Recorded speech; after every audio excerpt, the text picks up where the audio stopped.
Hello children, class 10th chapter 3 pair of linear equations हम solve कर रहे हैं। इसका इंट्रोडक्शन प्रीवियस वीडियोस में कंप्लीट हो चुका है। अब हम एक्सरसाइज सॉल्व कर रहे हैं। सो एक्सरसाइज 3.1 फर्स्ट क्वेश्चन क्या है। Aftab tell his daughter, Aftab ने अपनी बेटी से कहा 7 years एगो मीन्स 7 साल पहले। 7 years एगो मतलब 7 साल पहले। I was 7 times as old as you were then। मैं तुमसे 7 गुना था उम्र में जितने साल की तब तुम थी। Also 3 years from now, और अभी से 3 साल बाद I shall be 3 times, मैं तुमसे 3 गुना हो जाऊंगा जितने साल की तुम रहोगी। Represent the situation algebraically and graphically। आपको ये जो सिचुएशन है इसको एल्जेब्रिकली एंड ग्राफिकली दोनों से बताना है। देखिए, जब भी हमें ये इस तरीके के क्वेश्चन सॉल्व करने होते हैं एज वाले क्वेश्चंस, तो हम सबसे पहले ना प्रेजेंट एज मान के चलते हैं कि अभी क्या एज होगी। जिसकी भी एज पूछी जाती है आपसे क्वेश्चन में, हम उन दोनों की या एक की जिसकी भी पूछते हैं उसकी एज, प्रेजेंट एज उसकी मान के चलते हैं। तो हम ये मान लेते हैं कि let the present age of Aftab is equal to x years। ठीक है, आफ्ताब की प्रेजेंट एज क्या है x, आफ्ताब की प्रेजेंट एज क्या है x years। And let the present age of his daughter is equal to y years। उसकी डॉटर की एज क्या हो गई y years। आफ्ताब की x years और उसके डॉटर की y years। अब क्या बोला है 7 years एगो मतलब 7 साल पहले। तो 7 साल पहले जैसे अगर आज आपकी एज 25 है तो 7 साल पहले आपकी एज क्या होगी, उसके लिए आप क्या करोगे, अपनी प्रेजेंट एज में से 7 साल माइनस करोगे, है ना। तो उसी प्रकार हम क्या करेंगे कि इनकी जो प्रेजेंट एज है उसमें से 7 माइनस करेंगे तो इनकी जो भी 7 साल पहले की एज होगी वो हमको मिल जाएगी। तो हम यहाँ पे क्या लिखेंगे 7 years एगो 7 साल पहले।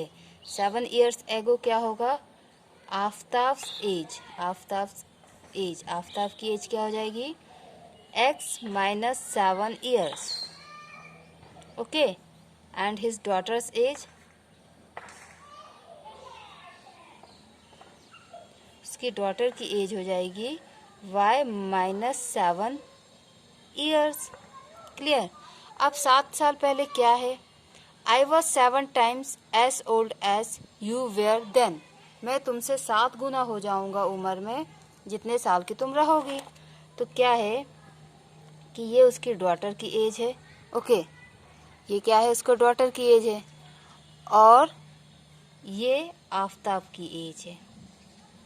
ठीक है, ये दोनों इक्वल नहीं हो सकती। क्यों? क्योंकि ये उसके फादर की एज है, या डॉटर की एज है। ऑब्वियसली बच्चे छोटे होते हैं मम्मी पापा से। ठीक, तो इसको इक्वल करने के लिए हम क्या करेंगे, जो उसके फादर हैं वो ये कह रहे हैं कि मैं तुमसे 7 साल पहले 7 गुना था उम्र में। कितना गुना? 7 गुना। जैसे कि अगर आप 3 साल के हो तो आपके पापा 21 साल के हो जाएंगे आपसे 7 टाइम्स। क्यों? 3 7 21। ठीक, तो अगर ये चाहते हैं कि आप और आपके पापा दोनों की एज सेम हो जाए तो उसके लिए हम क्या करेंगे, पापा तो ऑलरेडी 21 के हैं, हम आप में 7 का मल्टीप्लाई कर देंगे तो आप भी 21 हो जाओगे। ठीक, तो क्या होगा कि ये आफ्ताब तो पहले से ही 7 टाइम्स है, हम इसकी डॉटर में 7 का मल्टीप्लाई कर देते हैं। अब दोनों की एज क्या हो जाएगी, सेम। ओके, इक्वल हो जाएगी। इसको हम सॉल्व कर लेते हैं। 7y minus 49, x minus 7y minus 7 plus 49 equal to 0। ये 49 इस तरफ आएगा तो प्लस हो जाएगा। तो आंसर क्या आएगा x minus 7y plus 42 is equal to 0। ये आपकी फर्स्ट इक्वेशन आ गई। ये आपकी फर्स्ट कंडीशन के हिसाब से, अकॉर्डिंग टू फर्स्ट कंडीशन, ये आपकी फर्स्ट इक्वेशन है। ओके, अब सेकंड इक्वेशन कैसे आएगी, सेकंड कंडीशन हम देखेंगे। ऑल्सो 3 years फ्रॉम नाउ, अभी से 3 साल बाद। ठीक है, अभी से 3 साल बाद। तो अभी से 3 साल बाद भी क्या होगा, आप 3 साल ज़्यादा की एज के हो जाओगे। अब अभी अगर आप 30 के हो तो बाद में 33 हो जाओगे, मतलब 3 साल बाद आप अपनी एज में 3+ करोगे। उसी तरीके से हम इनकी एज में 3+ कर देंगे। तो हम क्या लिखेंगे, तो 3 years फ्रॉम नाउ क्या हो जाएगा, आफ्ताब की as x+3, his daughters as y+3। लेकिन 3 साल बाद होगा क्या, I shall be 3 times as old as you will be। मैं तुमसे 3 गुना उम्र में रहूँगा जितने साल की तुम रहोगी उससे। मतलब उसके फादर जो है उससे 3 टाइम्स हैं, ठीक है। 3 साल बाद उसके फादर की एज उससे 3 टाइम्स हो जाएगी। जैसे कि अगर वो 9 साल की होगी उसकी बेटी, जस्ट सपोज, ठीक है। अगर वो 9 साल की होगी तो उसके फादर कितने के होंगे, 9 3 ज़ा 27 के होंगे। वही कंडीशन है, हमें दोनों की एज इक्वल करने के लिए क्या करना पड़ेगा, डॉटर की एज में 3 से मल्टीप्लाई करेंगे, ठीक है। तो ये हमने डॉटर की एज में 3 से मल्टीप्लाई कर दिया, दोनों की एज सेम हो गई। हम ऐसा क्यों कर रहे हैं, क्योंकि जब तक ये इक्वल टू नहीं होगा हमको इक्वेशन नहीं मिलेगी।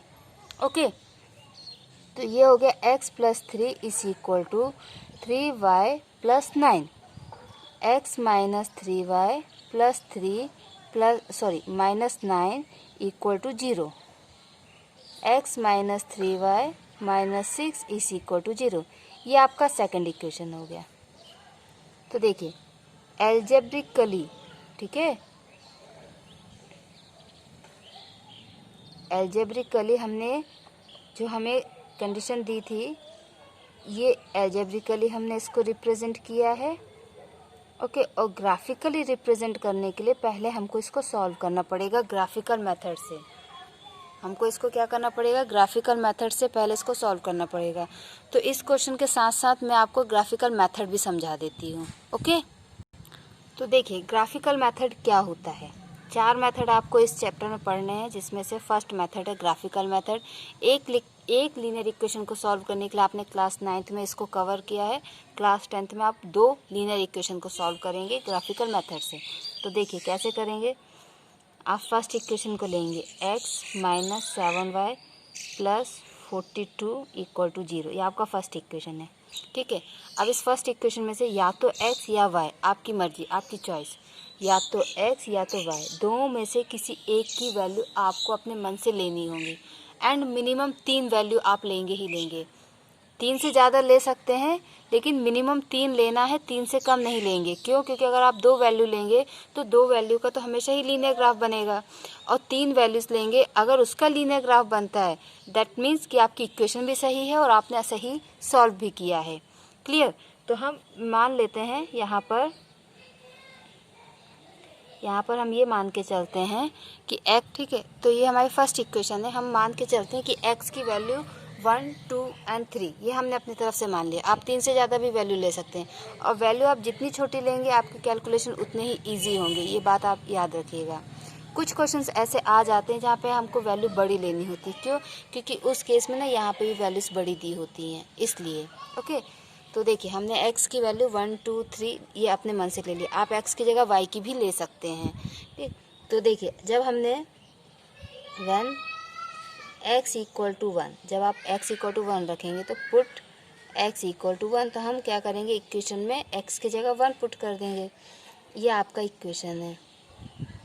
हम इधर x की जगह 1 रखते हैं, तो क्या होगा, 1 - 7y plus 42 equal to 0। Okay, 1 + 42 कितना हो जाएगा, 43, -7y plus 43 is equal to 0। ना -7y is equal to -43, minus से minus cancel, y is equal to 43/7। तो आंसर आपका कुछ डेसिमल में आएगा, और आपको आंसर डेसिमल में निकालना ही होगा, आप फ्रैक्शन में नहीं छोड़ सकते हैं, अदरवाइज ग्राफ प्लॉट करने में प्रॉब्लम होगी। ओके, आपकी y की वैल्यू क्या आएगी, 6.1, हम 1 डेसिमल तक लेंगे। ओके, फिर ये तो हो गया आपका first case. When x equal to 2, आप x की वैल्यू क्या रखेंगे, 2। जब आपका x 1 था तो आपकी y की वैल्यू आई है 6.1। ओके, अब x की वैल्यू आप 2 रखेंगे तो क्या हो जाएगा, x - 7y plus 42 equal to 0। 2 -7y plus 42 equal to 0। तो ये हो जाएगा -7y plus 44 equal to 0। -7y is equal to -44, minus से minus cancel, y is equal to 44/7। अब 44 को आप 7 से डिवाइड, का आंसर आएगा यहाँ पर y is equal to 6.2। Okay, जब आपने x इक्वल टू 2 रखा तो y आ गया 6.2। अब आप क्या करेंगे, when x is equal to 3, जब आपका x 3 होगा तो आप क्या करेंगे, x 3 रखेंगे। ओके, तो ये हो जाएगा 3 - 7y plus 42 is equal to 0, -7y plus 45 is equal to 0, -7y is equal to -45, y is equal to minus से minus cancel, y is equal to 45/7। ठीक है, तो अब आप यहाँ पे 45 को 7 से डिवाइड करेंगे तो आंसर क्या है। ओके, तो आपका y का वैल्यू आ जाएगा 7.4। y कितना आ गया, सॉरी 6.4, सॉरी 6.4। ये आपका फर्स्ट इक्वेशन हो गया। अब हम सेम प्रोसीजर इक्वेशन नंबर 2 के लिए भी करें। सेकंड इक्वेशन में भी हमने x की वैल्यू 1, 2, 3 कंसीडर की है। अब आप इसको पुट करते जाइए। When x is equal to 1, जब आपका x 1 होगा तो x के जगह आप 1 रखेंगे। क्लियर, तो ये हो जाएगा 1 - 3y - 6 इज इक्वल टू 0। तो 1 में से 6 गया तो कितना होगा, -5 is equal to 0, -3y is equal to 5। ये यहाँ माइनस में था, वहाँ जाके प्लस हो जाएगा। सो y इज इक्वल टू -5/3। ये जो आपका माइनस साइन है ये डिनोमिनेटर में आएगा और फिर न्यूमरेटर में चला जाएगा। तो यहाँ पे आप 5 को 3 से डिवाइड करेंगे तो ठीक है, तो आपका आंसर आएगा यहाँ पे 1.6 माइनस में। तो y का वैल्यू क्या हो गया, -1.6। Okay, when x equal to 2, जब आपका x 2 होगा, in that case x - 3y - 6 is equal to 0। So 2 - 3y - 6 is equal to 0, -3y is equal to, ये 2 में से 6 जाएगा तो 4। ओके, तो इधर आके वो प्लस हो जाएगा। सो y इज इक्वल टू -4/3। अब आप 4 को डिवाइड कीजिए। ओके, तो यहाँ पे आपका आंसर आ जाएगा -1.3। y का वैल्यू क्या आ गया, -1.3। अब थर्ड वैल्यू क्या है आपका, x इक्वल टू 3। तो आप यहाँ पे x की जगह क्या रखेंगे, 3। 3 - 3y - 6 इज इक्वल टू 0। अब 3 में से -6 को माइनस करेंगे तो आएगा -3 is equal to 0। So -3y is equal to 3, y is equal to 3/-3, y is equal to -1। y का वैल्यू क्या आ गया, -1।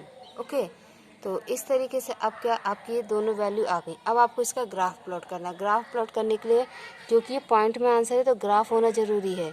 अभी मेरे पास नहीं है, मैं आपको कॉपी में ही ट्राई करती हूँ कि एक परफेक्ट ग्राफ बने। ओके, तो ये देखिए, ये मैंने ग्राफ प्लॉट कर लिया है और ये इक्वेशन नंबर 1 की वैल्यूज लिख ली है, ये इक्वेशन नंबर 2 की वैल्यूज लिख ली है। ओके, अब इसको कैसे करेंगे, देखिए फर्स्ट इक्वेशन को पहले हम प्लॉट करते हैं। x है 1 और y है 6.1। ओके, तो ये आपका हो गया 7। x है 1 ये, और y क्या है 6.1। सो 6.1 इज समथिंग हियर आएगा, ठीक, और 1 यहाँ पे, तो ये दोनों मिला के पॉइंट आपके लगभग यहाँ पे होगा ये पॉइंट। ओके, देन आपका x है 2 और y है 6.2।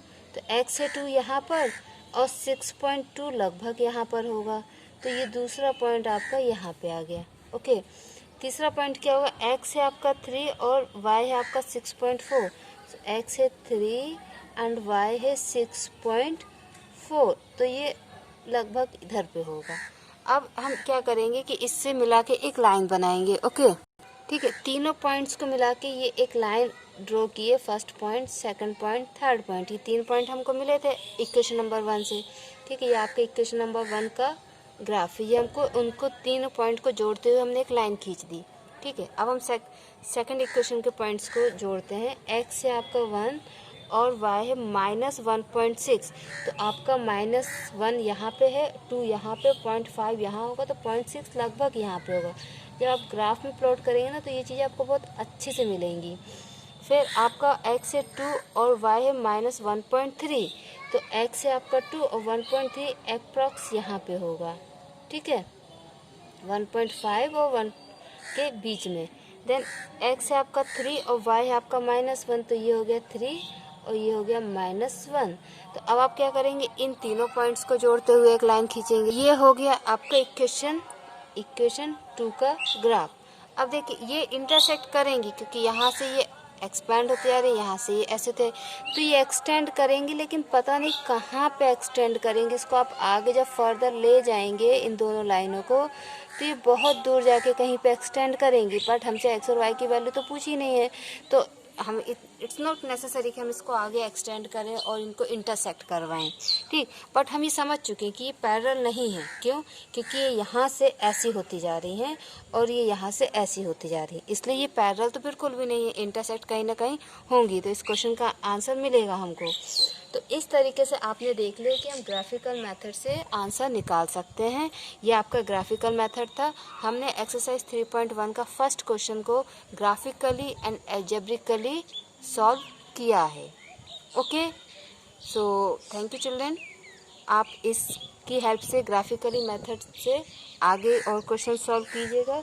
नेक्स्ट वीडियो में हम question number 2 and question number 3 को कवर करेंगे। Okay, thank you, take care.